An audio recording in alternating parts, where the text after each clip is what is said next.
Welcome to Life Beyond B.S, where we ditch the belief systems and the bullshit and get real about life. Here it's about awareness, choice, and creating joy that actually lasts. No perfection, just honest talk and powerful change. I'm your host, Heather McNally, and let's get into it. Hey, friends, and welcome back to Life Beyond B.S. I'm Heather McNally, your host, and today I'm coming back with a solo episode because I've been thinking a lot, okay? So I wanted to ask you a question. When was the last time you really listened to yourself? I mean, really listen to yourself, not the voice in your head that's making all the lists and constantly problem solving and not to the part of you that's worrying about tomorrow or replaying yesterday or that thing that you wish you hadn't said and it's running over and over and over in your head. Like, seriously, I mean, listening to you, your body. I mean, your breath, your heart, your nervous system, that quiet little feeling that is saying to you, something isn't right. Or maybe it's saying, yeah, this feels like home. When was the last time you really listened? I'm really curious. I've been thinking lately about this a lot. Actually, I've been living in it, like really in it. And if you've been with me for a while now listening to the podcast, you know that I talk a lot about awareness, acknowledgement, and choice. And those three words have become the foundation of so much of my work. And it's true. It's because I truly believe that awareness is the starting point of all change for everything. But over the last, I'd say year, something has been kind of happening inside of me. And it's not a complete change or anything. It's more like an expansive feeling. And that was my word for the year of 2026, expansion. I've been spending time trying to figure this out for myself. Okay. And I've spent years telling people that awareness changes everything. And I still believe that with my whole heart and soul. But lately, I've been realizing there's something else. Awareness doesn't only happen inside our minds. Sometimes it begins the moment that we stop fighting ourselves long enough to hear what our body has been trying to tell us all along. That realization of awareness that is happening in our bodies, in me, it's been changing me. So, because if I'm really telling you the truth, I spent most of my life living from the neck up. I thought that my way through everything was to figure it out, to think, to analyze everything, to plan, figure it all out, anticipate ahead of time, solve the problems before they even happened. When you don't know what's going to be coming down the road, if you're spending all your time in your head of figuring out what's going on down the road, you're not connected. I worried all the time, all the time. I was overthinking, pushing through sheer exhaustion, ignoring the discomfort that I truly felt coming up in my body. And I convinced myself that if I could just think hard enough, I could figure it all out. What I actually did was stop listening to my body. Obviously, not because I don't have one, but I just didn't trust it. And maybe that's where my story is really beginning here. So, I guess for most of my life, my body has felt like my enemy, if I'm being completely honest with you. And that can be kind of really hard to say out loud because how could my body be my enemy, right? But it's true. I hated my body, I hated myself. And it wasn't because my body was failing me, but because I thought like it was betraying me. I grew up in the 1980s. Yeah, I know. To some of you, that might sound ancient, but hey, I'm Gen X and I'm super proud of it, okay? But back then, there was a picture of what a beautiful girl was kind of supposed to look like. You would see these like exercise videos of Jane Fonda and all these women wearing the leotard and having the perfect little body. And, you know, that wasn't me. They were petite. They were little blonde, thin things. And I was not. I was tall, larger boned, curvy, what people called voluptuous. And this happened to me like before most other girls started to develop. I developed early. I had real breasts in fourth grade. Think about that. Fourth grade is like 8 to 9 years old. And suddenly I was being noticed by people. People would tell me that I was beautiful. And I mean everybody, like adults, strangers. People meant it as a compliment. But here's what they didn't know. I was also growing up with an abusive father, and I looked so much like him. In my mind, he was a monster. He was my monster. So, somewhere inside that little girl, young Heather, a belief quietly had grown real roots. If I look like him, what does that say about me? Maybe I'm the monster too. I didn't just feel different, I felt wrong. Like, literally, felt like my body was wrong. And I just wanted to disappear. I didn't want anyone to look at me. I just wanted to hide. Without realizing it, I found a way. It was food. Looking back now, I honestly believe I began hiding behind weight because it was before I was old enough to understand what I was doing. And I was setting up a lifelong issue. Food was comfort and something that I could control, even if it meant sneaking it, which, believe me, I did. My body became armor without even realizing it. Because if I could make myself invisible, nothing to notice, nothing to see here, maybe I'd finally feel safe. I didn't, just FYI. That little girl spent years believing her body was something to fight. I don't mean years, I mean decades, people, okay? I'm just being honest here. Something to control, to fix, something to criticize, never something to trust. And I know that I'm not alone in that. Now, I hope you didn't feel that way, but maybe your story looks different than my story. But I wonder how many of us learned to stop trusting ourselves long before we ever became adults. Again, remember, at 8, 9 years old, I already felt ashamed of my body, and I was taught that. So for years, I didn't even realize that I was living kind of at war with myself. When you've been fighting something your whole life, it just feels normal. I didn't question why I criticized my body, why I pushed through all the exhaustion all the time. I didn't question why I ignored that knot, that knot in your stomach, the pit in your stomach. Or I didn't, question why I talked myself out of those little feelings that would pop up in my body. I just assumed that that's what adults did. You ignored it. You pushed through because that's what I saw, my mom especially. You just kept going. And if something didn't make sense logically, you just dismissed it. My mom compartmentalized like nobody. Kind of out of sight, out of mind. Nothing to see here. I became really good at living from my head. I mean, really good. I could analyze almost anything. I could problem solve. Logic was my jam. I could overthink every possible outcome, and I did. I could convince myself out of almost anything that I wanted. And for a long time, I thought that's strength, right? But somewhere along the way, I started to notice that my body had been talking to me even when I wasn't listening.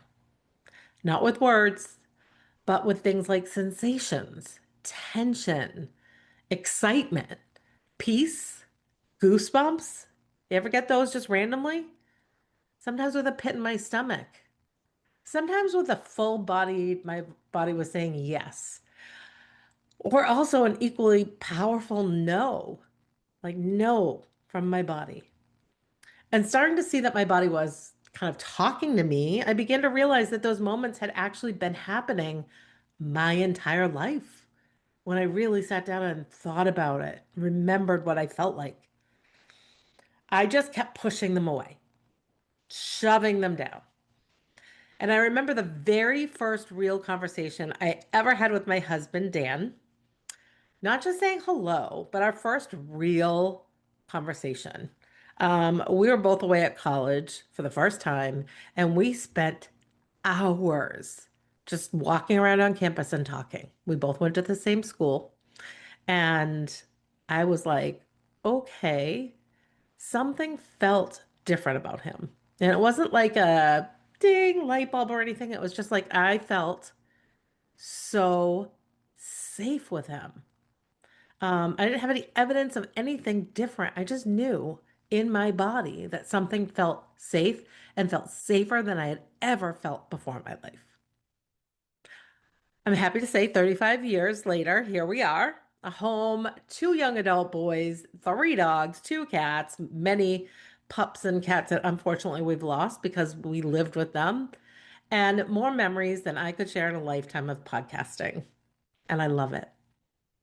And it was something that my body said and I trusted. Then there've been other times when I've met someone and everything looked perfectly normal on the surface. Like the smiles, pleasant, nice. Nothing obvious was wrong at all. But something inside me whispered, pay attention. One particular person comes to mind. I'm not going to name any names, but I'm going to say Dan and I had dinner with a man and his boyfriend. The evening was perfectly lovely. Like nothing was wrong. We laughed, we talked, we ate. It was a great meal. Everything seemed so good. Everything was fine. And when we left, Dan asked me, like, hey, so what do you think? And I remember saying, he's nice. And my husband could tell there was like a but coming after that. And he's like, what? And I'm like, something just feels off about him. I can't put my finger on it. I couldn't tell you anything. All these years later, this was before I had kids when I first met him, or in the very beginning of having kids. So we're talking like 24 years ago. And I couldn't explain it, but there was there were no red flags, there was nothing specific, but just something eating at me. And as time went on, that little whisper turned it out to be so right in so many ways that I could never have imagined. And I'm not going to go through the list, but let me just tell you, it was insane. It was insane. And experiences like that have happened to me enough times in my life that I've stopped dismissing them. And call it what you want, call it intuition. It's maybe an energy, but I want to be really clear here. I'm not saying that every feeling is always right. I'm not saying that every goosebump is some magical message from the universe. I'm not saying we should ignore facts or stop thinking critically. But what I am saying is that I've stopped automatically assuming that my body has nothing to contribute, because it really does. I've stopped believing that my mind has to do all the work alone. So let me share something that I've been learning. My mind and my body were never meant to compete with each other, ever. They were meant to have a conversation. They were meant to coexist. That realization has changed so much for me. And again, that was also a feeling into my body. So now when I feel anxious, I don't immediately ask, how do I make this feeling go away? Because that's actually not really healthy. Instead, I ask myself, what is this feeling trying to tell me? Sometimes it's telling me I need to slow down. Maybe it's telling me that I'm avoiding something that's really important and I need to deal with it. Sometimes it could be reminding me that I'm excited and my body is experiencing excitement in a way that feels almost similar to fear. Because if you think about it, we get a heightened sense with fear and with excitement. You need to sit in that and feel what it is. Sometimes it's simply saying, Heather, you're tired. And you know what? Sometimes the answer is a nap, okay? I'm just saying. Who doesn't love a nap? But seriously, sometimes the most spiritual thing I can do is take that nap, or maybe drink some water, maybe go for a walk. Step outside and feel the sun on your skin. Put on music and dance around the kitchen or the living room. Maybe it's laugh or cry or even sit in complete silence. I'm beginning to understand that listening to my body isn't about becoming mystical. It's not what people are thinking that it's also woo woo. It's about becoming present. One of the biggest shifts for me has been that I'm not asking what's wrong with me anymore. And let me tell you, that was the question every day, all day. What's wrong with me? Now I'm asking, what is my body trying to tell me? Because it's trying to communicate with you.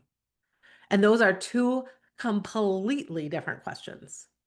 Because one is assuming that something is broken, and the other assumes that something is worthy of curiosity. And what would you rather have in your life? Broken and believing that, or knowing that you have curiosity? Curiosity of taking the time to listen, to understand. And if you've listened to me for any length of time, you know how much I love that word, curiosity. Because curiosity creates space. Space for what? Space to notice, space to breathe, space to understand, space to choose. And maybe that's where trust actually begins. Not by believing every feeling you feel, not by dismissing or shoving down every feeling. That's no. But by becoming curious enough just to listen. Thoughts? There was something else that began changing me, and it actually surprised me. The more I learned about neuroscience, because I'm definitely a neuroscience nerd, I love learning. But the more I learned about it, the more compassionate I actually became toward myself. I always had thought like learning about the brain would be something more analytical and maybe it would make me more analytical. But instead, it actually made me softer. Things that I used to judge myself on started to make sense. I learned about the nervous system, and the fight, flight, freeze, and fawn response. I learned that our brains are constantly asking one simple question: Am I safe? It's not asking, Are you happy? Are you fulfilled? It's not asking you, Am I living my purpose? And that was like lightning striking, I'll be honest. For so many years, I had judged myself for the ways I coped, why I hid, why I emotionally shut down, and oh boy, I did, why I overthought, why I worried constantly, why I was people pleasing, why I struggled with my weight, why I tried so hard to control everything around me. I thought those things meant that there was something wrong with me, which is why I was always asking, what's wrong with me? But let me ask you, what if they aren't flaws at all? What if they're just ways that you are trying to adapt and just kind of get by? What if my brain and my body had simply been trying to protect me? There were patterns I had developed to survive. But hear this, that doesn't mean that those patterns still serve me today in my life. That completely changed how I look at everything. Instead of always asking myself the what's wrong with me, like I said, now I can say, hey, thank you for trying to protect me, but I don't need that strategy anymore. Yeah, that's a completely different conversation. One of the most beautiful things that I've learned is that our nervous system is not our enemy. It's not trying to work against you. It's actually working for you. Sometimes it's just working from an outdated instruction manual. It's like getting a new car. You got the same version of the same car, but it's 15 years older. Things are different. Things aren't going to work the same. And think about that. Your nervous system learned from every single experience that you've ever had. It learned what felt and kept you safe. It learned what felt dangerous, who could be trusted and who couldn't, and what emotions were okay and which ones you had to hide. Your body has been collecting this information over your entire life, and that means your body remembers. So even when your conscious mind isn't remembering something, your body remembers. It's in your subconscious and in your body. When I talk about this, I think a lot about my mom, my beautiful mom. Her name was Pat. She unfortunately has passed, but she was one of the strongest women that I've ever known, and she taught me so much. But she was also someone who carried so much inside of her. She was like always the peacemaker, the caretaker, the caretaker. She was the oldest of five children. It was like ingrained in her. She was always the hostess. She was the one who brought everyone together, made incredible meals that I wish she could make for me now. She created some amazing traditions that I still carry on with my family. And she would fill the house with like just incredible warmth. People came to our home because of her. She was a memory creator, but she also had pain that she carried. She compartmentalized, I mentioned this earlier, like no one I've ever seen. Literally, box after box. You're angry, it goes aside. Oh, okay, everything's right now, and I've got a big smile. And she kept going and she kept smiling and she kept taking care of everyone else. But I saw the pain too. And I often wonder what it all cost her. And truthfully, in my heart, I know. When she became sick, terminally ill with COPD, and she had also developed an eye disease at the age of 40 that left her legally blind, I couldn't help but ask myself, what did the years of stress, of holding everything in and compartmentalizing, years of putting herself last, what had that all done to her body? Now, let me be really clear here. I'm not saying that stress causes every illness and did with her. Life is definitely much more complicated than that. Bodies are very complicated, disease is complicated, but I do believe that our emotional lives matter. I know they do. Our nervous system matters. Stress matters. Rest matters. Joy matters. And connection matters. And I don't think we've talked enough about all of that. Watching my mom go through her life, experience these difficulties, the pain of living with an abusive husband and father to her children, taught me something I'll never forget. Strength isn't pretending that you're okay. And I've done that. Strength isn't pushing through at all costs. And it isn't, hear that, is not sacrificing yourself until there's nothing left. Real strength is listening. It's saying, I'm hurting. I need rest. I need help. Maybe it's this relationship isn't healthy. And that doesn't mean a romantic relationship always. It can be other family members, it can be friends. Real strength means saying, this job isn't healthy for me. This pace isn't healthy for me. Real strength is honoring what your body has been trying to tell you before it has to scream at you.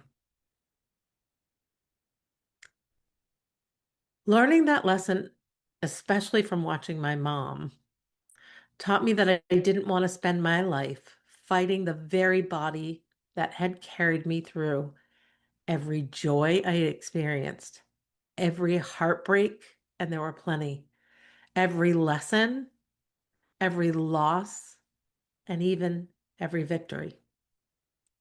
My body wasn't my enemy, and it had never been my enemy. It had been trying to protect me even when it didn't know another way. And that coming to that realization, and it's been over time, is where something shifted inside me. For years, I had thought healing meant learning to control myself, which I sure tried like hell to do, but definitely didn't always succeed. And now I think healing looks more like learning to understand myself. There's such a big difference there. One is built on fear. We can't live in fear. And the other is built on compassion. So today, when I feel tension, I don't immediately judge it. And that's something that we're all guilty of, is judging ourselves. What I do instead is I get curious. When I feel exhausted, I ask myself why and let myself really think, like, is this mental exhaustion, physical exhaustion? I'm just tired. Um, Exhaustion from overdoing. When I feel peace, I sit with it. I let myself feel the peace. When I feel joy, I definitely don't rush past it anymore. I embrace that. I let everything move through my whole body. I take the time to celebrate that. I spent far too many years just surviving. I'm learning how to experience my life now. And yep, I'm only 53 years young. It took me a while, but that has become one of the greatest gifts in this journey of life. There's something else I need to tell you. I'm still learning. I haven't arrived. I don't wake up every morning like completely connected to myself with all the energy in the world saying, yes. I don't always trust my first instinct. I don't always slow down. I still do catch myself slipping back into old patterns sometimes. I still have moments where I question myself, probably too many questions and too many moments of that for my taste. Um, I still have moments where imposter syndrome jumps up, and in the situation, I wonder, who am I going to be? And who do I think I am doing this work? Funny story, just recently, a woman reached out to me. We'd never met. She had asked if we could have a conversation, and I was like, yes, I love connecting with people. It's truly what makes the world a better place. Understanding each other, relating to each other. And so we had this amazing conversation. We connected, we were aligned. And by the end of that conversation, she invited me to be a guest on her podcast, which I am going to do very excitedly. She knows people that I've admired for years, people with enormous platforms. And then she looked at me and called me an A-lister. What? I'm going to be honest. I didn't know what to do with that. Like, part of me smiled, and another part of me thought, me? Is this woman serious? Yeah, interesting, right? Because even after all these years that I've been working on myself, doing coaching, speaking, the podcasts that I share with you, writing in books, there are so many moments still that come up when that little voice shows up. The one that is quietly whispering, "Are you sure?" The difference today is I actually hear it. I don't become it. I notice it, I smile, and then I choose. And that is awareness, awareness of what's coming up. It's acknowledgement, because you can't do anything if you don't own it without judgment. And that's also choice. And it's not because I never have any doubt anymore, but because doubt no longer gets to drive. And maybe that's what trusting yourself actually looks like. Like it's not the absence of fear or the absence of uncertainty, but it's the willingness to keep moving, even when they're sitting right there beside you, speaking on your shoulder, sitting in the passenger seat. Lately, I've also been giving myself permission to become curious about parts of life that honestly I might have dismissed years ago. Maybe I would have called it woo. I've become fascinated by the connection between science and intuition, connections between the nervous system and what some people just call an inner knowing, connections between psychology and presence, and connections between experience and evidence. I don't have all the answers, and I don't need to. What I've discovered is that curiosity comes up all the time, right? It's a much better teacher than certainty. In fact, one of my mentors always tells me how curious I am and how much she loves that. And I embrace it. So instead of trying to prove anything, I'm exploring. I'm reading, I'm learning, I'm paying attention and noticing what's happening, what I'm feeling, and what there is out there. I'm asking questions because that's who I've always been. I've always been a student. I love learning. And the more I learn, the more I realize how much I don't know. And strangely enough, that doesn't scare me anymore. It excites me actually, because I think that growth begins the moment that we stop pretending that we have every answer. I know I don't. And when you're in situations where somebody wants to know something and you don't know, why not just say, I don't know, but I will absolutely look into that. One of the things that I've been exploring is this idea that we carry wisdom inside us that we rarely stop long enough to hear, to really listen to. And that's not because it's like mystical or magical, but because we've become so busy, so distracted, and so conditioned to look outside ourselves for every answer that I honestly feel we've forgotten to include ourselves in that conversation. We've become experts at asking everyone else what we should do. Your friends, your family, social media, Google, AI, books, the experts, the podcasts, everybody. And please don't misunderstand me. There are it's so much value in learning from other people. I have mentors. I'm always reading. And, I said, I'm a student. I believe in education. But somewhere along the way, I really feel like so many of us have stopped asking ourselves, what do I think? What do I feel? What am I noticing? What feels true for me?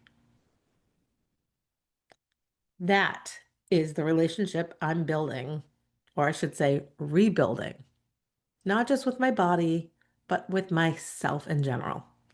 I was one of those people who had an idea, but I felt I needed the external validation before I could proceed to do the damn thing, whatever that thing may have been. And I'm beginning to realize that trusting myself doesn't mean believing every thought that I have. Not every thought's true. And we all have to recognize that. It's just a thought.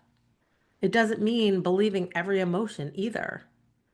Sometimes my emotions are asking for comfort. Sometimes they're asking for perspective. Sometimes they're asking me to just sit down with them for a while. Sometimes they're asking me to let them go. And that can be beautiful. Trusting myself means I'm willing to listen to all of it. My mind, my heart, my body, the experiences that I've had, my intuition, my values, which are very important. And then I get to choose. I don't surrender my thinking. I'm not ignoring my feelings. Feelings are very important. I don't silence my body.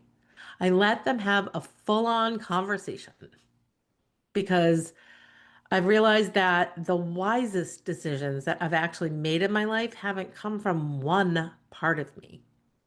They're coming from when all of me is actually working together. And maybe that's what becoming whole really means. Not becoming someone different, but actually allowing all the different parts of yourself to finally sit down at the same table. Before we end today, I want to invite you to do something with me. And it's not because it's complicated or mystical, not because there's a right or a wrong way to do it, just because I think we all need a little more space to listen. So, if you're driving right now, keep your eyes on the road and maybe come back to this later.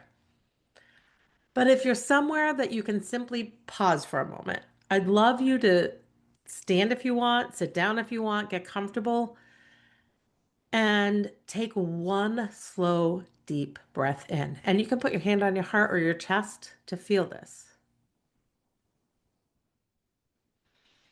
Now let it out. Now take another breath. And as you breathe, notice your shoulders. Have they been carrying more than they needed to? Notice your jaw. Have you been clenching it without realizing? Notice your chest. Has your breathing been shallow or full? Notice your stomach. Do you feel calm or tight? Notice your heart emotionally. What's living there today? Is it joy, fear, excitement, grief, hope, confusion? Whatever it is, you don't have to change it. You don't have to fix it. You don't even have to understand it. Just notice it. Awareness always comes before any change. Now, I'd like to ask you to ask yourself one simple question, not with pressure, but with curiosity. What is my body trying to communicate to me today? Not tomorrow, not forever, today, right now.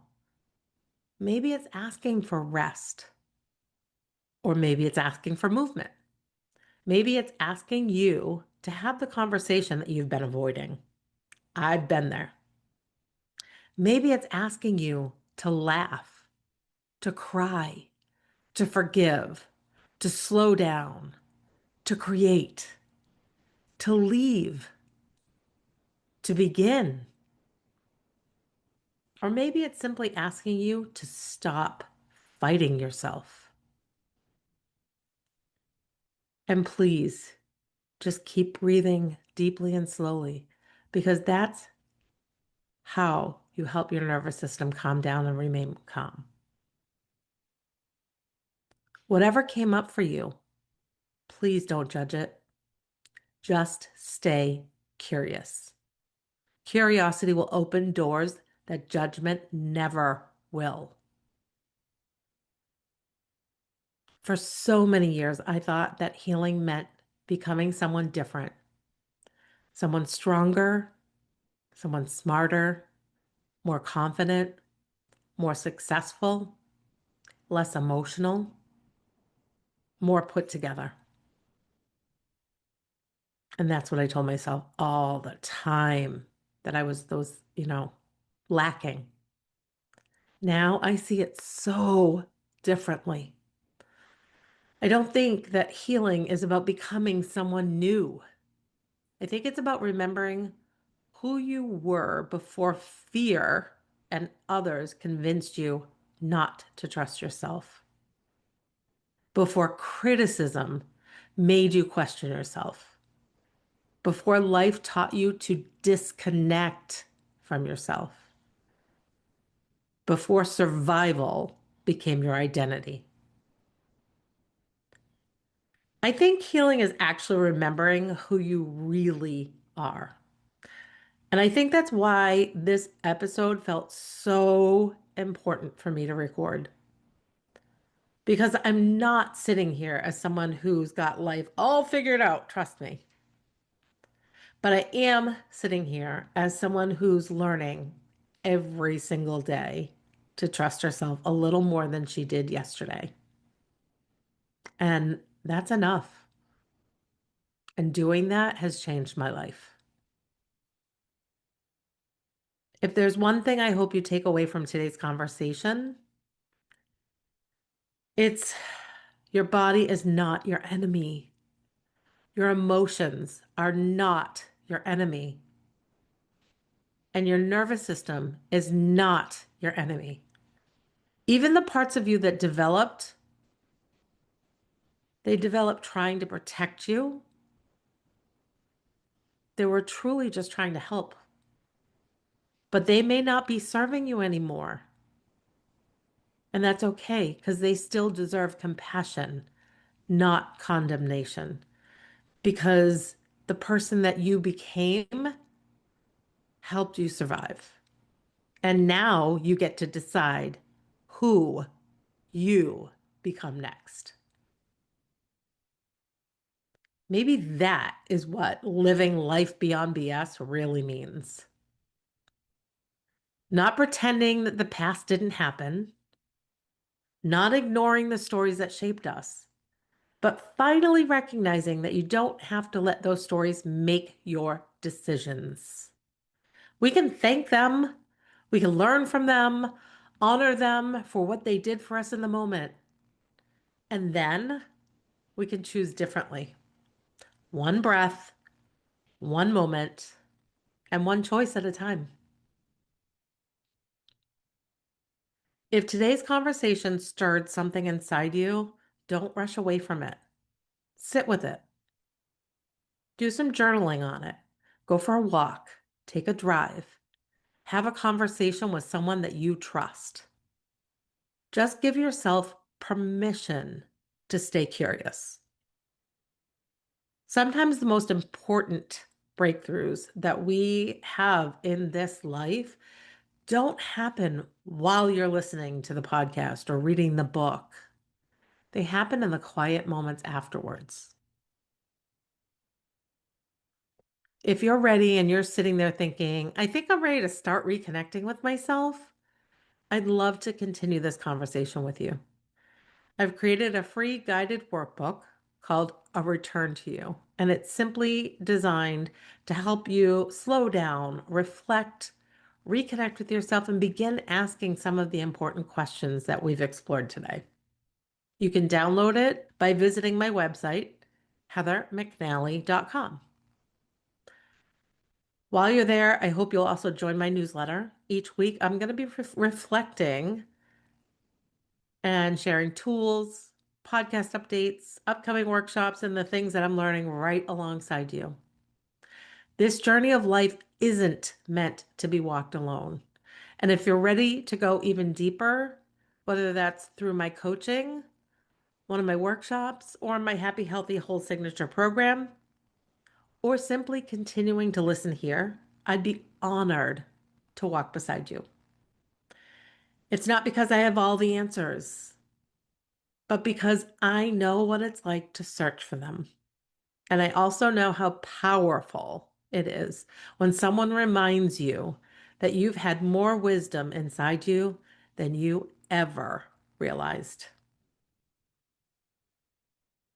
Thank you so much for sharing this space with me today. My hope is that you walk away knowing that you have the power to choose differently. Go live fully, freely, and unapologetically. Your life beyond BS starts now. I'm so grateful you were here today. Remember, your peace, joy, and happiness aren't found in the BS. They're found in your choices.